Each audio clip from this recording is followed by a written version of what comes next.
نحمدہ ونصلی علی رسول الکریم، اما بعد۔ صحیح البخاری کتاب الصلاۃ باب نمبر 23، باب السجود علی الثوب فی شدت الحر۔ باب ہے اس سلسلہ میں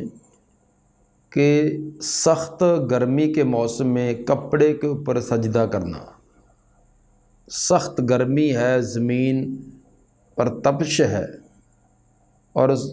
آرام سکون سے پیشانی زمین پر ٹکانا ممکن نہیں ہے، تو کپڑے پر سجدہ کرنا اس کا جواز ہے۔ یہی کیفیت سخت سردی کی ہوگی کہ فرش انتہائی ٹھنڈا ہے یا برف ہے اور سکون سے سجدہ نہیں ہو سکتا، تو ایسی شکل میں کپڑے پر سجدہ کیا جا سکتا ہے۔ کپڑے سے کون سا کپڑا مراد ہے؟ اگر جسم پر پہنا ہوا نہیں ہے، الگ ہے، اس میں تو تمام کا اتفاق ہے کہ کیونکہ پیشانی کے درمیان اور زمین کے درمیان کسی چیز کا حائل ہونا یہ حرج میں، نقصان میں واقع نہیں کرتا۔ البتہ پہنا ہوا کپڑا جیسے سر پر پگڑی وغیرہ ہو تو اس کو آگے پیشانی پر کر لینا، یا بازو کی آستینیں ہیں، بازو کو پیچھے کر کے آستینوں کے اندر کر کے تو زمین پر کپڑا آئے اور اس کے اندر آستینیں ہوں، تو اس طرح سجدہ کرنے کا کیا حکم ہے؟ جمہور کے نزدیک جسم پر پہنے ہوئے کپڑے کے اطراف پر سجدہ کرنا اور ان کو زمین پر بچھا کر اوپر پیشانی رکھنا یہ درست ہے۔ البتہ امام شافعی رحمہ اللہ کے نزدیک پہنا ہوا کپڑا اس کو بچھا کر اس کے اوپر سجدہ کرنا یہ درست نہیں۔ وہ فرماتے ہیں کہ یہ پہنا ہوا کپڑا یہ اعضاء کی طرح ہوتا ہے، تو جیسے انسان اپنے اعضاء کو مثلا ہتھیلی کو زمین پر رکھے اس کے اوپر سجدہ کرے، جیسے یہ درست نہیں، اسی طرح پہنا ہوا کپڑا بھی انسان کے اعضاء کی طرح ہوتا ہے۔ تو یہ امام شافعی رحمہ اللہ اس بات کے قائل ہے۔ تو امام بخاری رحمہ اللہ یہ ثابت کرنا چاہتے ہیں کہ پیشانی کا سجدے میں ننگا رکھنا یہ ضروری نہیں ہے۔ جس حدیث میں 7 اعضاء پر سجدہ کرنے کا حکم ہے، تو 7 اعضاء میں سے پیشانی اور ناک بھی، دونوں ہاتھ، دونوں گھٹنے اور دونوں پاؤں بھی، اور صاف ظاہر ہے اگر اسی حدیث کو حجت و دلیل بنایا جائے کہ پیشانی کا لفظ آتا ہے تو پیشانی براہ راست زمین پر لگنی لازمی ہے، درمیان میں کوئی کپڑا وغیرہ حائل نہ ہو، پھر تو جرابیں پہنی ہو تو پاؤں بھی زمین پر لگانے درست نہیں، کیونکہ پاؤں کا حکم آتا ہے تو جرابیں پہنی ہوں تو درمیان میں جرابیں حائل ہوں گی، موزے پہنے وہ حائل ہوں گے۔ اسی طرح گھٹنوں کے اوپر شلوار ہوتی ہے، چادر ہوتی ہے، وہ بھی تو گھٹنے براہ راست زمین پر نہیں لگتے بلکہ درمیان میں کپڑا حائل ہوتا ہے۔ تو اگر گھٹنے ہیں، پاؤں پر جرابیں موزے ہیں، تو وہ زمین پر براہ راست اعضاء نہ لگیں، کپڑے کے اوپر سے لگیں تو اس میں حرج نہیں ہے۔ تو پیشانی بھی اسی طرح، اگر پیشانی کے درمیان اور زمین کے درمیان کوئی کپڑا حائل ہو جائے تو اس میں بھی کوئی حرج نہ ہوگا۔ وقال الحسن کان الناس یسجدون علی الامامۃ والقلنسوۃ ویداء فی کمہ۔ حسن بصری فرماتے ہیں کہ لوگ سجدہ کیا کرتے تھے، کان القوم، قوم سے مراد، لوگوں سے مراد یہاں صحابہ کرام ہیں، کہ صحابہ کرام سجدہ کیا کرتے تھے علی الامامۃ، پگڑی پر، والقلنسوۃ اور ٹوپی پر، ویداء فی کمہ، اس حال میں کہ ہاتھ ان کے آستینوں میں ہوتے، اسی طرح ہاتھ آستینوں کے اندر ہوتے تو کپڑا جو زمین پر لگ رہا ہوتا اور ہاتھ براہ راست زمین پر نہ لگتے۔ ٹوپی اور پگڑی پیشانی کی حفاظت کے لیے، سخت گرمی ہے، سخت سردی ہے، تو بچاؤ کے لیے، پیشانی کے بچاؤ کے لیے تو یہ پگڑی ٹوپی استعمال ہو سکتی ہے۔ البتہ ہاتھ جو ہیں یہ بھی سخت گرم یا سخت سرد زمین پر لگنے مشکل ہو جاتی ہیں، تو اس کے لیے ہاتھ جو وہ آستینوں کے اندر پیچھے کر کے کپڑے کو زمین پر لگایا جائے اور ہاتھ جو آستینوں کے اندر بند ہوں۔ حسن بصری رحمہ اللہ کا یہ اثر جو امام بخاری رحمہ اللہ نے درج کیا ہے، یہ متصل سند کے ساتھ مصنف عبدالرزاق حدیث نمبر 1566 کے تحت بیان کیا گیا ہے، جس کے اندر الفاظ یہ ہیں کہ انا صحابہ رسول اللہ صلی اللہ علیہ وسلم کانوا یسجدون بایدیہم فی ثیابہم، صحابہ کرام سجدے کرتے اور ان کے ہاتھ کپڑوں کے اندر ہوتے، ویسجد الرجل منہم علی القلنسوتہ وامامتہ، اور صحابہ میں سے بعض ایسے بھی تھے جو اپنی پگڑی پر اور اپنی ٹوپی پر سجدہ کر لیتے۔ تو جس طرح یہ مصنف عبدالرزاق میں ہے، اسی طرح ابن ابی شیبہ جلد 1 صفحہ 266 پر بھی یہ اثر موجود ہے۔ اس سے ثابت ہوا کہ پیشانی کو براہ راست مٹی پر زمین پر لگانا لازم نہیں، درمیان کا کوئی کپڑا وغیرہ حائل ہو جائے تو تب بھی درست ہے۔ حدیث نمبر 385، قال حدثنا ابو الولید ہشام بن عبد الملک قال حدثنا بشر بن المفضل قال حدثنا غالب بن القطان عن بکر بن عبداللہ عن انس بن مالک قال كنا نصلي مع النبي صلی اللہ علیہ وسلم فیادہ احدنا طرف الثوب من شدت الحر فی مکان السجود۔ سیدنا انس بن مالک رضی اللہ تعالیٰ فرماتے ہیں کہ ہم نماز پڑھا کرتے تھے نبی صلی اللہ علیہ وسلم کے ساتھ، فیادہ احدنا طرف الثوب، ہم میں سے کوئی ایک بچھا لیتا اپنے کپڑے کے اطراف، من شدت الحر، سخت گرمی کی وجہ سے، فی مکان السجود، سجدے کی جگہ، سجدے کی جگہ کپڑے جو پہنا ہوا کپڑا اس کی ایک طرف کو بچھا لیتا تاکہ گرمی کی شدت سے بچاؤ ہو سکے۔ تو ثابت ہوا کہ نماز کے دوران جو کپڑا جو زائد اس کی طرف ہے، لٹک رہی ہے، زائد ہے، اس کو بچھا کر اس کے اوپر سجدہ کرنا یہ درست ہے۔ باب نمبر 24، باب الصلاۃ فی النعال، باب ہے جوتوں کے اندر نماز پڑھنا۔ گزشتہ باب میں یہ بات بیان کی گئی تھی کہ جس طرح پیشانی اور زمین کے درمیان کوئی چیز حائل ہو جائے تو وہ سجدے کے لیے، نماز کے لیے مانع نہیں ہے، اسی طرح پاؤں اور زمین کے درمیان کوئی چیز حائل ہو جائے تو وہ بھی نماز کے لیے مانع نہ ہوگی۔ نبی صلی اللہ علیہ وسلم کا طریقہ، آپ نے نماز جوتے پہن کر بھی ادا کی ہے اور جوتے اتار کر بھی ادا کی ہے، دونوں طریقوں سے آپ نے نماز ادا کی ہے۔ جس طرح کہ عبداللہ بن عمر فرماتے ہیں، رأیت رسول اللہ صلی اللہ علیہ وسلم یصلی حافیا و متنعلا،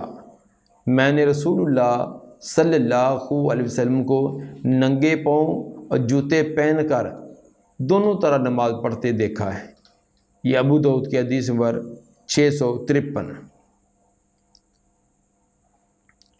تو جوتے پہن کر یہودی لوگ جو ہے وہ اس بات کے قائل ہیں کہ جوتوں سمیت نماز درست نہیں ہے۔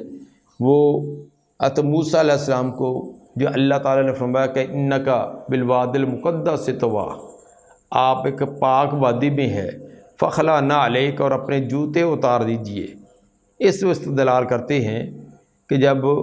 وادی طویٰ کے اندر سیدنا موسیٰ علیہ السلام گئے تو ان کو جوتے اتارنے کو حکم دیا، تو اس لیے نماز جیسی عبادت کے وقت بھی جوتے اتارنے چاہیے، لیکن یہ ان کا استدلال درست نہیں ہے۔ ایک تو عین ممکن ہے کہ موسیٰ علیہ السلام کے وہ جوتے،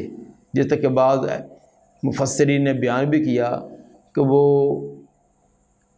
ایسے وہ جوتے جو پاک اور طاہر نہ تھے، بلکہ یا تو ایسے جانور کے بنے ہوئے تھے جو کہ جانور جو وہ اس کا چمڑا جو ہے وہ طاہر نہیں تھا، یا ان کے اندر کوئی اور نجاست وغیرہ بھی ہو سکتی ہے۔ یا پھر پہلی شریعتوں کے احکام اگر ہماری شریعت میں اس کا خلاف ہے تو وہ ہمارے لیے حجت نہ ہوں گے۔ تو جب نبی صلی اللہ علیہ وآلہ وسلم سے خود جوتا پہن کر نماز پڑھنا ثابت ہے تو پہلی شریعت کا کوئی حکم اس کے خلاف ہوگا تو وہ ہمارے لیے حجت اور دلیل نہ بن سکے گا۔ حدیث نمبر 386 قال حدثنا آدم بن ابی ایاس قال حدثنا شعبہ قال اخبرنا ابو مسلمہ سعید بن یزید الازدی قال سألت انس بن مالک اکان النبی صلی اللہ علیہ وسلم یصلی فی نعلیہ، کہ میں نے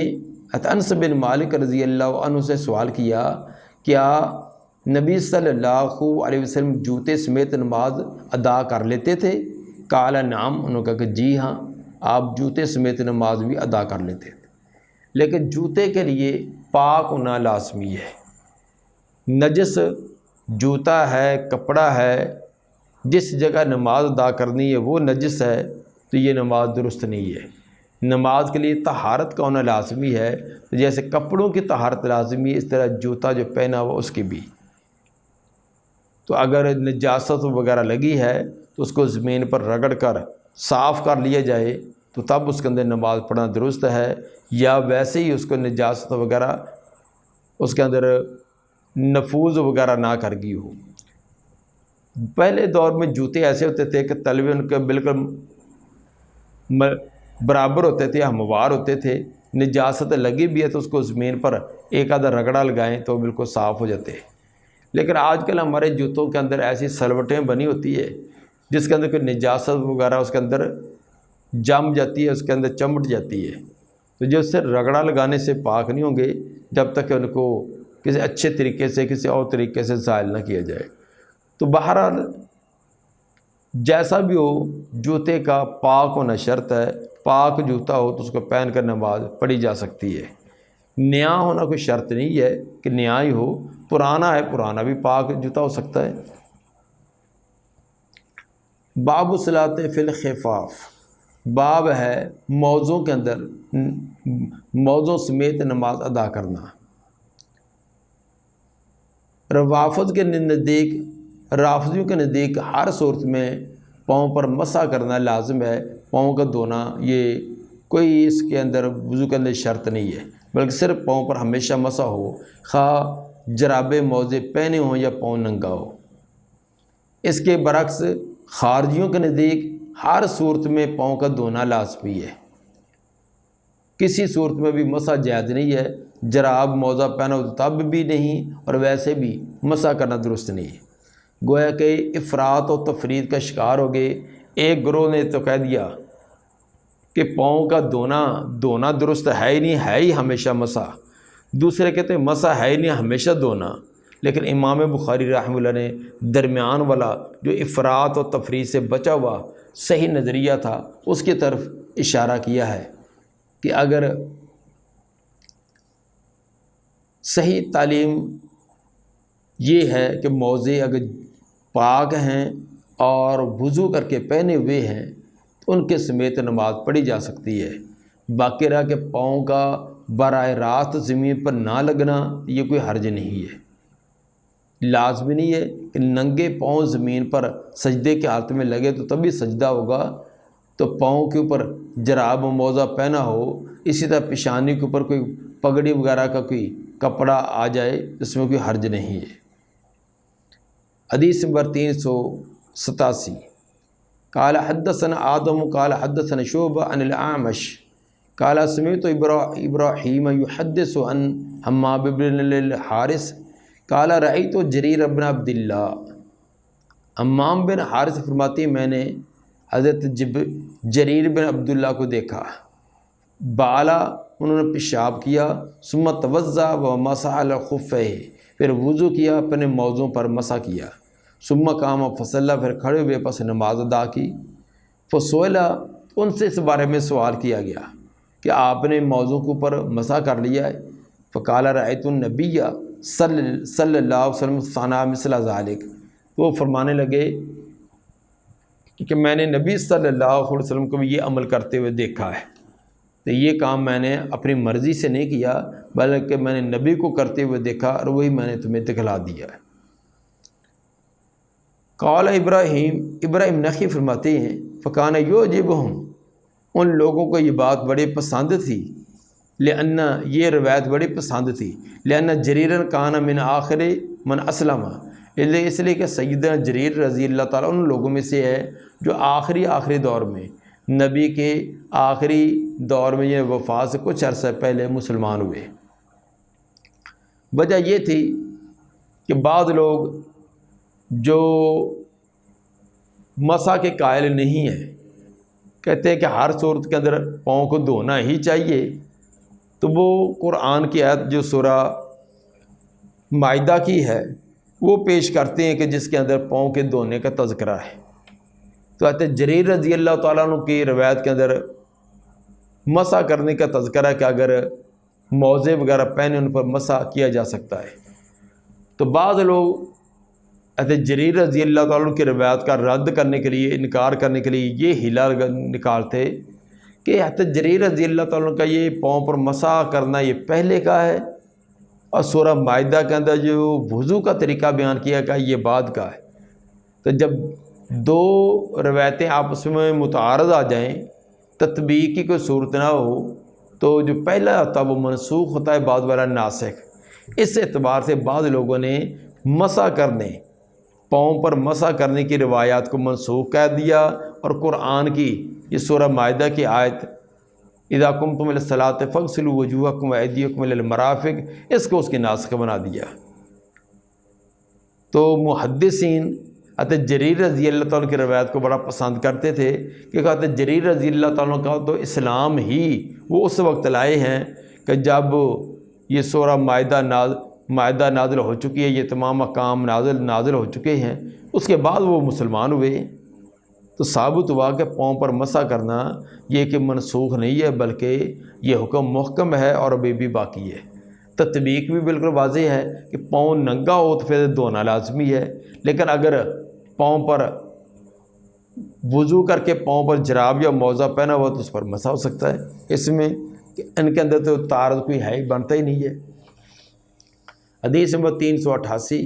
قال حدثنا اسحاق بن نصر قال حدثنا ابو اسامہ عن الاعمش عن مسلم عن مسروق عن المغیرہ بن شعبہ قال ودعت النبی صلی اللہ علیہ وسلم، وہ فرماتے ہیں میں نے وضو کرایا نبی صلی اللہ علیہ وسلم کو، فمسح علی خفیہ وصلی، آپ نے اپنے موضوع پر مسح کیا اور نماز پڑھی۔ اس سے بھی ثابت ہوا کہ جراب موزے اگر باوضو حالت میں پہنے ہوئے ہیں تو یہ وضو کرنے کی مزید ضرورت نہیں ہے، بلکہ اسی وضو کے ساتھ نماز پڑھی جا سکتی ہے۔ دعا ہے